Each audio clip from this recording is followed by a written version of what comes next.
अस्सलामुअलैकुम व्यूअर्स, आज हम आपसे एक ऐसे टॉपिक पर डिस्कशन करने जा रहे हैं जो आपसे, मुझसे, हम सब से वाबस्ता है।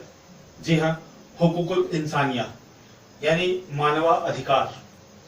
इंसान की अक्सर फितरत होती है वो अकेला या ग्रुप बनाकर अपने फायदे के लिए इस हद तक कोशिश करते कि दूसरे इंसानों के साथ नाइंसाफी कर बैठते हैं, दूसरे मानवों के अधिकारों को पामाल कर देते हैं।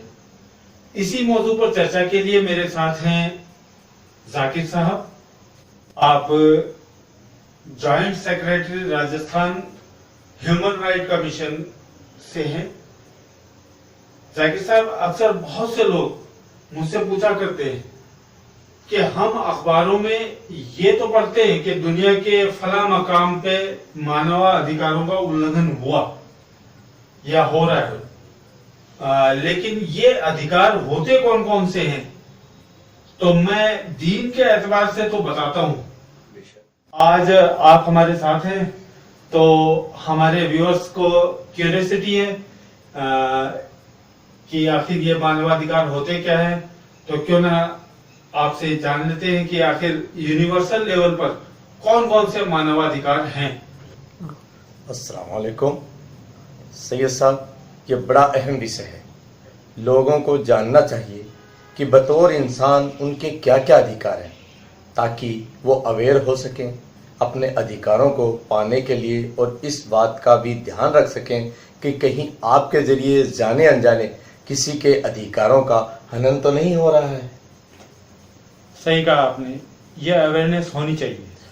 सैयद साहब, धरती पे रहने वाला हर इंसान, वो चाहे किसी भी जेंडर का हो, वो जन्म के समय आज़ाद होता है। लिहाजा हर एक को धरती पर सम्मान और बराबरी के साथ जीने का, रहने का अधिकार है। Everyone equal in dignity and rights. किसी के साथ उम्र, लिंग, नस्ल, धर्म, राजनीति, रंग, नागरिकता, धन, भाषा, मान्यता, जन्म स्थान, परंपरा, अर्थ, वजन, चमड़ी, स्टाइल, विचार, संवेदना, हेयर स्टाइल, भिन्नता, साइज, जीवन शैली, कद, प्रमुखता या मौलिकता के आधार पर अनादर नहीं किया जा सकता। Everyone equally and title for respect and dignity. Zakir साहब, ये तो इस्लाम में हुकूकुल इंसानिया का जो तस्वुर है उसके एक पॉइंट हक्कुल हयात यानी जीने का अधिकार, राइट टू लिव की तरह है, जिसमें हर एक इंसान को जीने का अधिकार, सरवाइव करने का अधिकार है। किसी से भी रंग, नस्ल, अपंगता, जेंडर, एजुकेशन, मजहब, गरीबी, अमीरी, खूबसूरती, बदसूरती के लिहाज से यह हक छीना या कम नहीं किया जा सकता।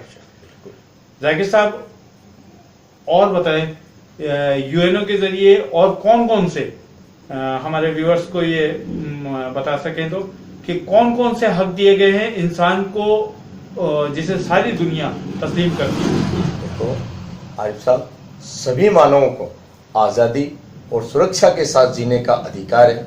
ये सही किसी को अधिकार नहीं है कि वो आपके साथ गुलामों जैसा व्यवहार करे, आपको प्रताड़ित करे। एक और मानव का अधिकार है कि उसे न्यायिक संरक्षण मिले, फेयर और पब्लिक ट्रायल हो, बिना सही कारण के किसी को भी पकड़कर जेल में या कहीं और कैद नहीं किया जा सकता। आप तब तक मासूम और निर्दोष हैं जब तक आप गुनहगार साबित न हो जाएं उस जुडिशियल सिस्टम में जिस मुल्क में आप में रहते हैं। अच्छा, हाँ जाकिर साहब, इस्लाम में भी अदल यानी इंसाफ पर खूब जोर दिया गया है, इस नजरिए से कि जो अहल माने यानी जो कैपेबल हैं, इस पोजीशन में है कि वो किसी के साथ नाइंसाफी कर सकता है, उस पर लाजिम किया गया है कि वो अदल से काम ले। जैसे हुकूमत अपनी रियाया के साथ, कफील अपने पास पलने वालों के साथ, ताकतवर कमजोरों के साथ आदिल रहें ताकि वो अपने रब को राजी कर सके। कुछ सही बात, ये तरीका भी सही है। अब मैं यूएनओ द्वारा जारी अधिकारों की सूची से एक और अधिकार बताता हूँ, वो है अपनी प्राइवेसी यानी निजता का अधिकार। अच्छा। एक और अधिकार है हर एक इंसान को पूरे संसार में घूमने, दूसरे देशों में वहाँ के कानूनों के दायरे में रहते हुए आज़ादी के साथ आनंद लेने का और जीवन जीने का अधिकार है।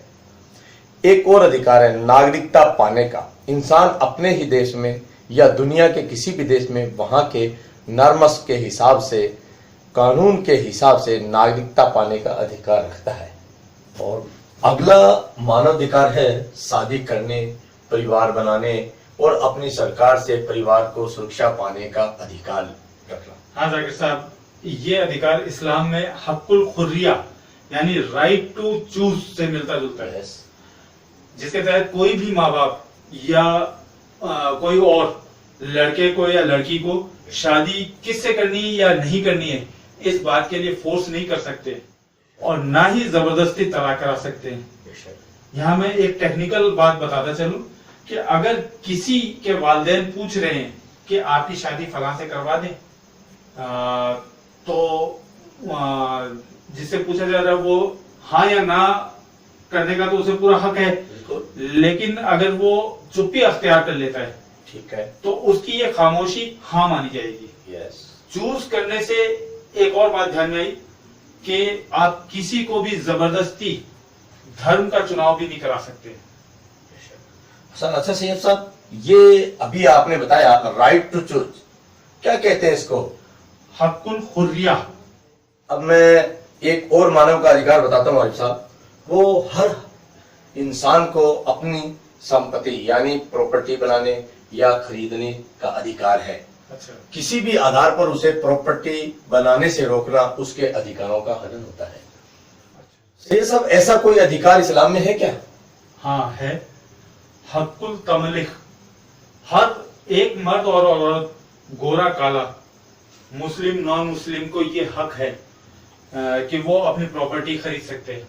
यहाँ तक कि ये हक बच्चों को भी हासिल है। बल्कि यहाँ मैं औरतों के ज्यादा खुश होने वाली एक बात और बता दूं कि मर्द यानी शौहर की प्रॉपर्टी में तो वो हिस्सेदार है, बिल्कुल हक रखती है, बिल्कुल, मगर औरत यानी बीवी की खरीदी हुई प्रॉपर्टी में शौहर कोई हक नहीं रखता। यहाँ तक कि इस्तेमाल करने के लिए भी उसकी इजाजत लेनी चाहिए। क्या बात है आरिफ साहब। चलिए मैं यूएनओ वाला एक और मानवाधिकार बताइए। वो ये है कि हर इंसान जो चाहे वो सोच सकता है। अच्छा। और जो चाहे उसे अभिव्यक्त कर सकता है।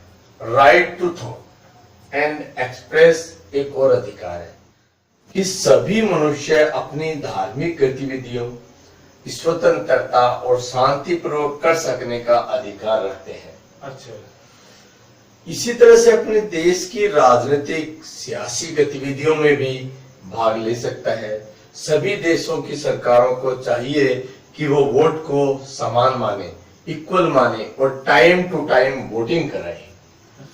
एक और अधिकार के बारे में मैं आपको बताता हूँ, सभी को काम करने का अधिकार है, जिसके लिए आपको उचित मेहनताना पाने का अधिकार है। साथ ही काम के घंटे बहुत ज्यादा नहीं होने चाहिए। हाँ, घंटे बहुत ज्यादा नहीं होनी चाहिए, सही बात। हाँ जाकिर साहब, ये हक दीन इस्लाम की किताबों में भी मिलता है। इसे कहते हैं हक्कुल अम्र, राइट टू वर्क, जिसके तहत सबको काम करने का हक है। ये सब क्या औरतों को भी है? हाँ बिल्कुल है, औरतों को भी काम करने का हक हासिल है। बल्कि उनके घरों के अंदर अपनी गृहस्थी के लिए किए जा रहे काम को भी काम माना जाता है। ये उसकी जिम्मेदारी नहीं है, वो अलग बात है। अक्सर सोसाइटी में शौहर और बीवी ने अपने अपने वर्क प्लेस चुन रखे। शौहर बाहर काम करने जाता है, बीवी घर पर काम संभालती है। और अगर बीवी भी घर से बाहर काम के लिए जाती है तो फिर घर का काम शौहर और बीवी को मिलकर करना चाहिए या फिर किसी और से करवाना चाहिए। इस हक्कुल अम्र के साथ ही एक और हक जुड़ा है, हक्कुल कसब, राइट टू पे। आप किसी से भी मुफ्त में कुछ नहीं करा सकते, हर काम का पैसा देना होगा।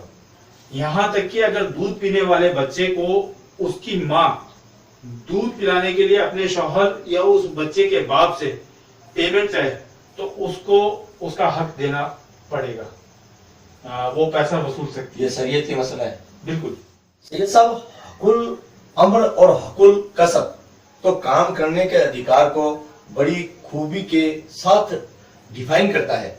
और अब मैं एक और मानव का अधिकार बताता हूँ, वो है सभी को डिसेंट स्टैंडर्ड ऑफ लिविंग, यानी अच्छा जीवन शैली के साथ रहने का अधिकार है। क्या इस संदर्भ में भी इस्लाम के नजरिए से आप कुछ बता सकते हैं? जी, डिसेंट स्टैंडर्ड ऑफ लिविंग जैसे अधिकार से मिलता जुलता एक हक है, हक्कुल करामा, अच्छा, यस। राइट टू ऑनर, जिसके तहत हर इंसान को इज्जत के साथ जीने का हक है। किसी भी आधार पर इंसान से ये हक नहीं छीना जा सकता। ये सेम तो नहीं है, मगर फिर भी डिसेंट लाइफ स्टाइल के लिए ये भी जरूरी है। अब अपने व्यूअर्स को ये भी बताना चाहूंगा कि शिक्षा यानी एजुकेशन सोसाइटी में साथ में रहने वाले दूसरे लोगों को समझने और शांति कायम रखने में सहायक होती है। इसलिए हर एक मनुष्य को स्कूल जाने, शिक्षा प्राप्त करने का अधिकार है, जहां अपनी कला, विज्ञान और दूसरी प्रतिभा को शेयर कर सकते हैं, निखार सकते हैं।